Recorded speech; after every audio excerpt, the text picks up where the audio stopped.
Howdy folks, and welcome to the Hillbilly Kitchen. Today we're making corn cookies.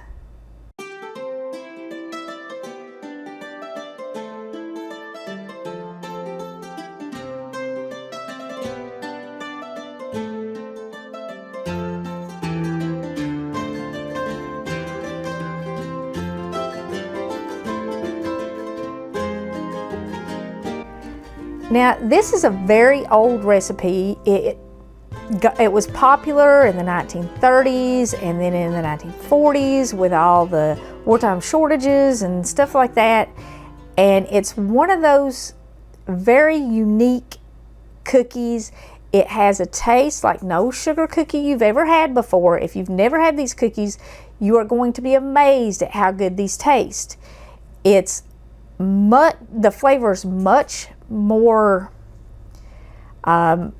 it just is multifaceted. The texture is wonderful.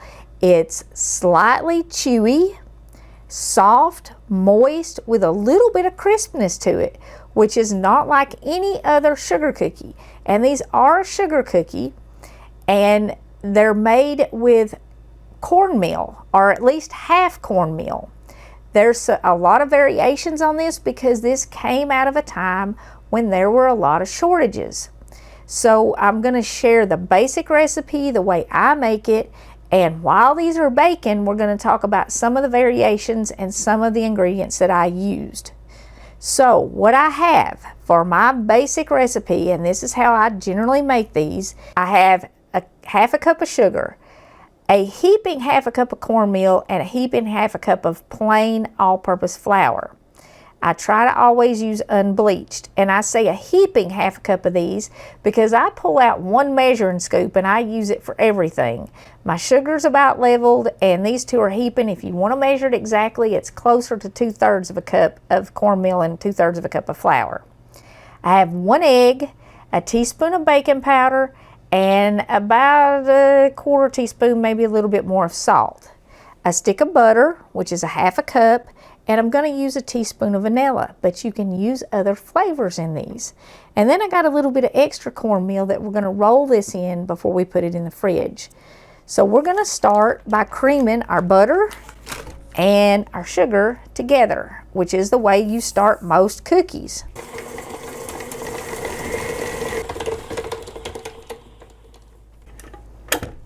After I've mixed my butter and my sugar for a minute, I do always scrape my bowl and then mix it again.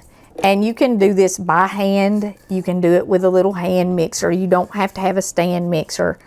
And I've said before, I don't use my stand mixer a whole lot, but around Christmas and stuff, when I'm doing baking a lot of cookies, I always get it out.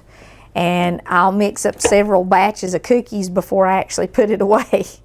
So stand mixer will definitely save you some effort when you're making cookies. Okay, that just takes a minute. And if you're hand mixing it, of course, it's going to take a little bit longer. Now I'm going to go ahead and add my egg in, and I'm going to let that mix just a second.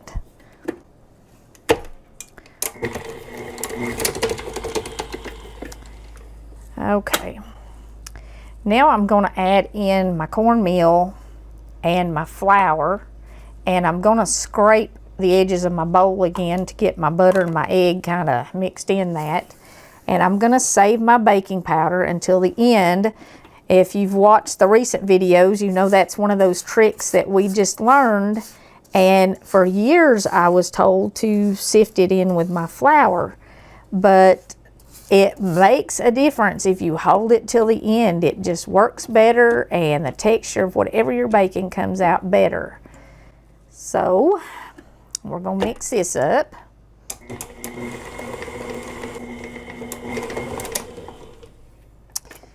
Give it a little scrape. Before I turn it back on, I'm going to go ahead and add in my baking powder and my salt. Now, if you don't have baking powder, you can use a half teaspoon of baking soda and the salt. Like I said, this is a recipe that if you do some research, you're going to find a lot of different variations because it was made with what folks had during times of shortages, kind of like what we're in now.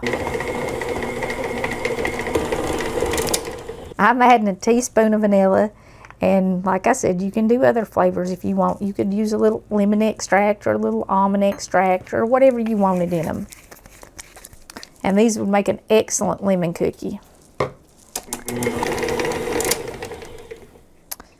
All right. And this is a fairly small batch of cookies, which would have been common for the time. I mean, just for household purposes, for a single family, you wouldn't have mixed up a batch of cookies that would have made 5 or 6 dozen cookies because you couldn't have afforded it at that time. So this is gonna, man, this would make maybe 2 dozen cookies, depending on how big you make them. All right, now we've got a little extra cornmeal here. I pointed it out at the beginning. What we're gonna do is we're gonna dump our dough out on this extra cornmeal, and then we're gonna turn it, roll it into a log and put it in the refrigerator for at least an hour, and it'll keep in the refrigerator for a week or 2. This is another good cookie to make around the holidays because it is a sugar cookie, and it is certainly something that folks probably have not had unless they're older than I am, and maybe it's a recipe that their grandmother passed down to them, or something that their grandmother or an aunt or somebody made around the holidays, because it just is not very common these days. And I promise you, you've got to try these. They are just incredible. They're my granny and my Aunt Dot used to make them occasionally, and my Aunt Louise would make them every once in a while, but I never had them very much, and I never had them after they passed until I started making them again. Okay, I want to kind of get as much of this dough off of here as I can, because like I said, it's only going to make maybe 2 dozen cookies depending on how big you make it. But it's one of those hard times recipes, and we certainly don't want to waste anything when times are hard. And you just kind of roll it around in your cornmeal that you've spread out there and coat the outside, which keeps it from sticking. And I've got a little bit of wax paper here that I'm going to roll it up in before I put it in the fridge to keep it fresh and keep it together and keep it, you know, protected while it's in the fridge. Of course, how many cookies you get out of it depends on how big you make them. And the log that you roll up here to put in the refrigerator is going to determine the size of your cookies. They are going to expand. They're going to be about twice as big as the log maybe. So I'm doing mine about this size. I mean, you can see it's maybe a couple of inches in diameter. I wouldn't want to make them much smaller than that unless I was doing a whole bunch of them. If you put a little lemon extract in these, or even left just the vanilla extract in them and made a little lemon glaze for them, they would be perfect for like a ladies' tea at lunch or at church or something like that, or even if you wanted to get together and have coffee with your friends through the Christmas season. But a little lemon glaze on this would be really good for like a Mother's Day get together or something, maybe a brunch type thing. And you just roll it up and fold it up like that and put it in the refrigerator for about an hour. Okay, now once it's refrigerated, we take it out, and you can see it's very firm. It was soft, but it certainly wasn't mushy when we put it in the refrigerator.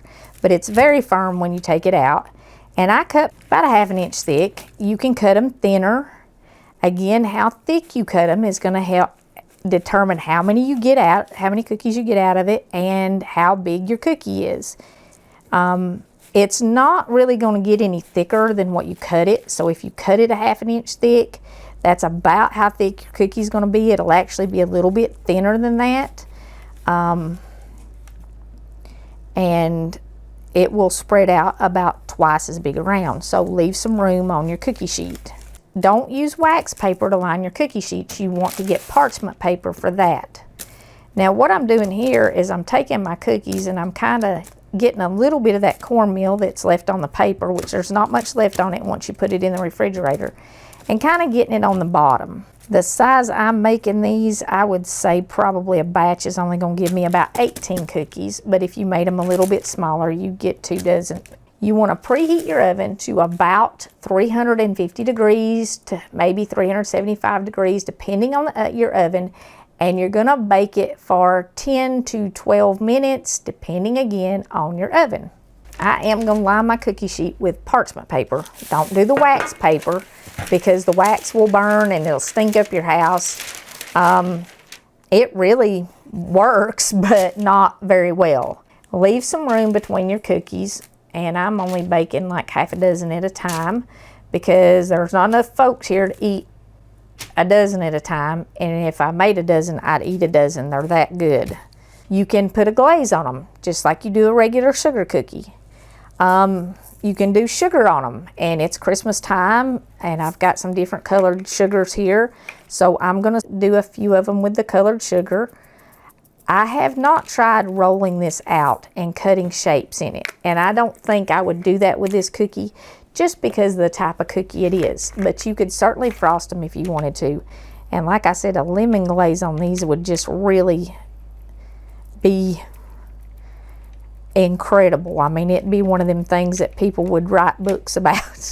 But if you want to put a little colored sugar on them for Christmas or Easter or whatever the holiday is, or even do them around patriotic holidays like the 4th of July and maybe Veterans Day, you could do them with some red, white, and blue. Memorial Day, you could do them with some red, white, and blue. But I'm not going to put sugar on all of them because I think they're delicious without anything added to the top, without any sugar, without any glaze, without any frosting. They're going to get golden brown around the edges and just barely crispy. So when they start to get golden brown around the edges and they don't look so wet, you know they're done. Like I said, about 10 to 12 minutes in a 350 degree oven. It might take a little bit longer depending on your oven. While our cookies are baking, I want to talk a little bit about substitutions and different ways to make this cookie. This was one of those really hard times, recipes, and it came about when folks didn't have everything they needed. And it was also a way of using cheaper, more readily available ingredients to make a cookie, to make a treat, to make something to help get us through those times and put a smile on our face. So, to make these cookies, if you have self-rising cornmeal mix, you can use that. Just add your stick of butter, your half a cup of flour, or half a cup of sugar, stick of butter, half a cup of flour, and your egg and your flavoring to self-rising cornmeal mix. You would probably want to do maybe 1.25 cups to 1.5 cups of that. You wouldn't need baking powder, you wouldn't need baking soda, you wouldn't need the cornmeal and the flour and all that stuff. Just use the self-rising cornmeal mix, and you can make these cookies with that. I haven't tried them with like Jiffy Mix or anything like that, but if you had a packet of that, you could probably use that to make these cookies.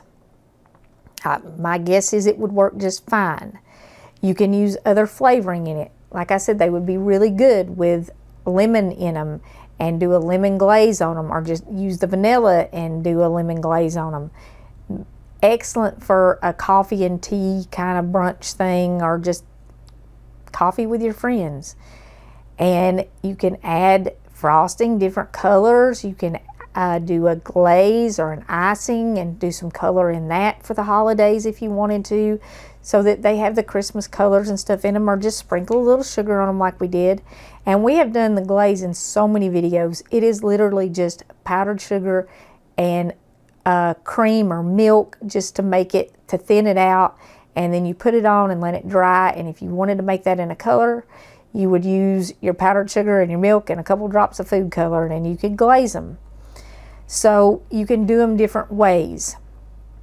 If you don't have baking powder, you can use, or you don't like it, you can use a half teaspoon of baking soda for your leavening. I think I already said that. You can sweeten them with brown sugar. You can use a half a cup of brown sugar. Brown sugar has a little bit of molasses in it, so it's going to make the cookies a little bit chewier, and brown sugar is perfectly fine. You can sweeten them with honey, about half a cup of honey. but that's going to change your consistency because the honey is liquid and the sugar is not. So if you do honey, you're going to have to increase your flour and your cornmeal by anywhere from a couple of tablespoons each to a couple of or to about a quarter of a cup each. I just would increase it in equal portions until my dough is stiff. You do want it stiff. It's not going to be really firm, but it's going to be a stiff dough. So just increase the amount of cornmeal and flour until you get it to about the right consistency, about what we had here. It's still going to be very pliable, but it shouldn't be liquid. You can sweeten it with molasses.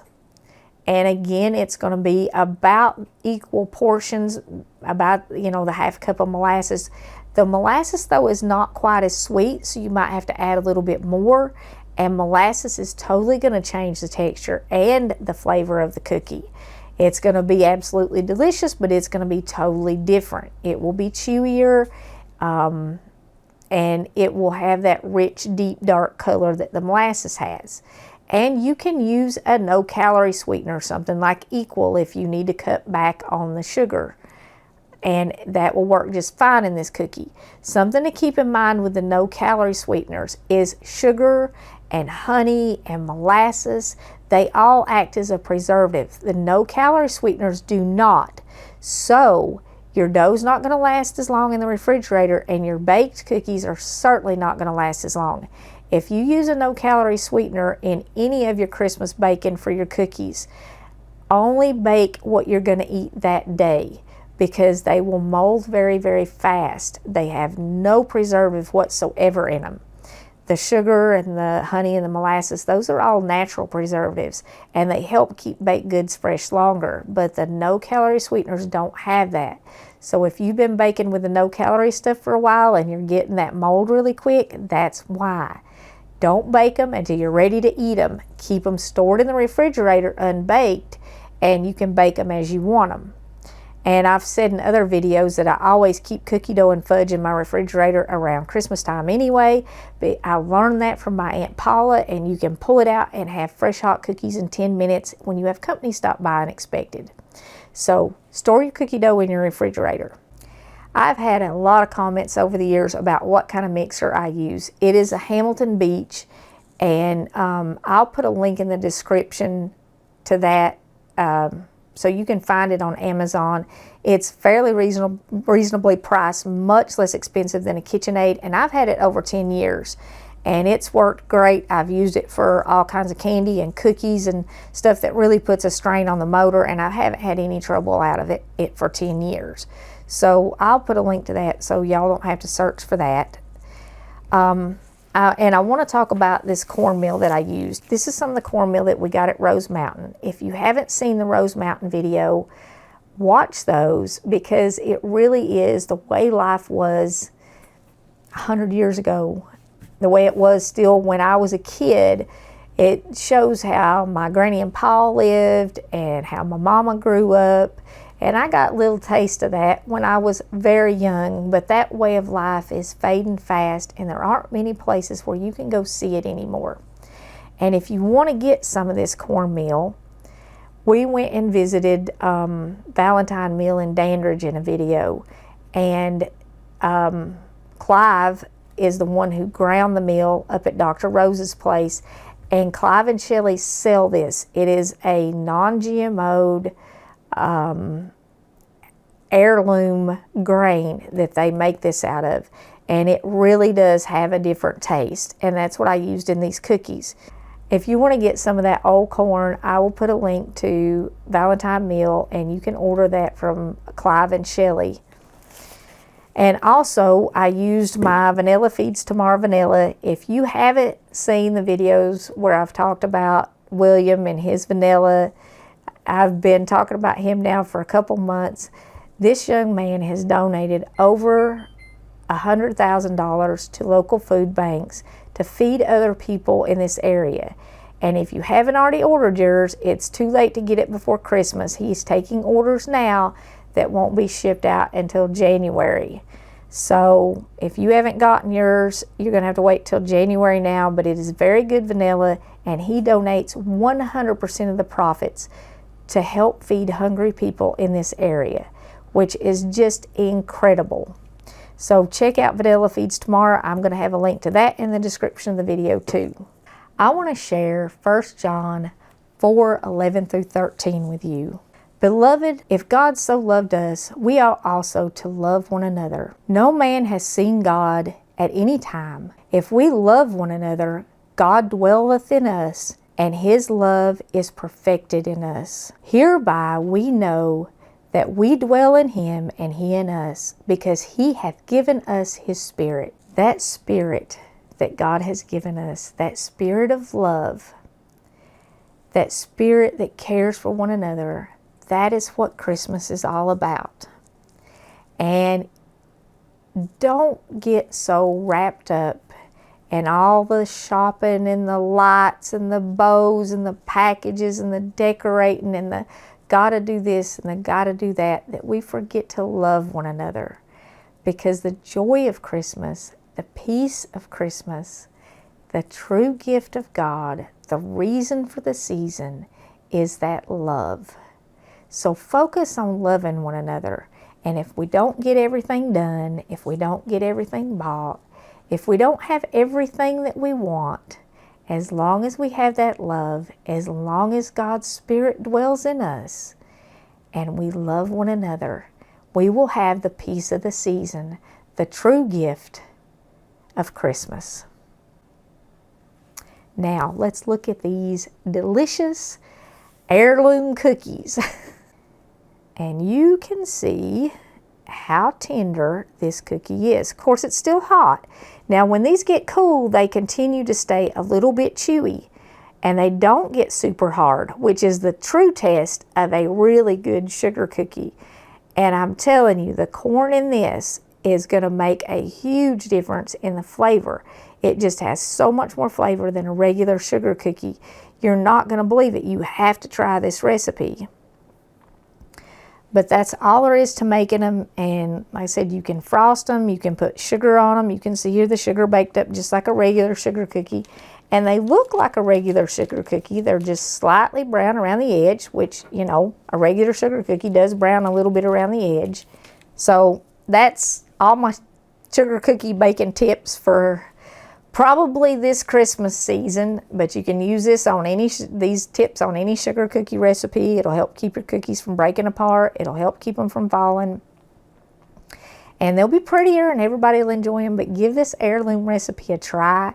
It is delicious and everybody's going to want the recipe. They're going to want to know what you put in those cookies that you brought to the church dinner or to the cookie swap or to the office party or whatever it is you have to take cookies to. This is the one.